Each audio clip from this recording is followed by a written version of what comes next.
আসসালামু আলাইকুম। আলহামদুলিল্লাহ, আজকে আমার পাখিগুলোর বয়স 48 দিন।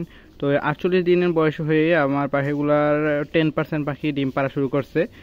তো আমাদের সবার একটা প্রশ্ন থাকে যে ভাই, পাখি ডিম পাড়ার আগে কোন খাবারটা খাওয়াবো বা কোন ফিডটা দেব, আর পাখি ডিম পাড়া শুরু করলে কোন ফিডটা দেব।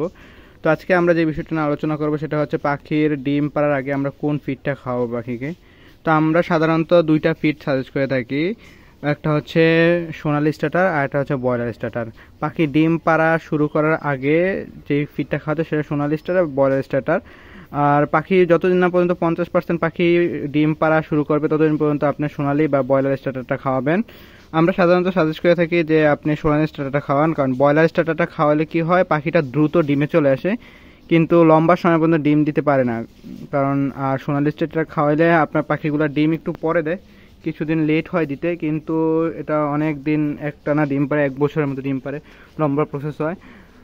তো সবসময় চেষ্টা করবেন সোনালি স্টার্টারটা দিতে।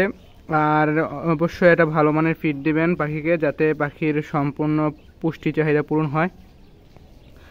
আর যতদিন পর্যন্ত না আপনার পাখিগুলা 50% ডিমে না আসবে ততদিন পর্যন্ত সোনালি স্টার্টার বা ব্রয়লার স্টার্টারটা খাওয়াবেন। তাহলে দেখবেন ইনশাল্লাহ কোয়েল পাখি খামার করে লাভবান হতে পারবেন। আর আরেকটা জিনিস সেটা হচ্ছে আপনার খাবার দেওয়া। আপনি 30 দিন ডিম পাড়ার আগ পর্যন্ত পাখিকে আপনি 2 থেকে 3 বার খাবার দিবেন। আর যে পানিটা দিবেন ওইটা অবশ্যই বারবার চেঞ্জ করে দিবেন, তাহলে পাখি পরিষ্কার পানি পেলে এটা বেশি খায় পানিটা, যাতে পাখিগুলো সুস্থ থাকে। তো সবসময় চেষ্টা করেন পরিষ্কার পানি এবং ভালো মানের খাবার দিতে, দেখবেন ইনশাল্লাহ আপনার পাখিগুলো 48 দিনের মধ্যে ডিমে চলে আসবে। তো আজকে এই পর্যন্তই। যদি ভিডিওটা হেল্পফুল মনে হয় তো আমাদের সাবস্ক্রাইব করবেন। আসসালামু আলাইকুম।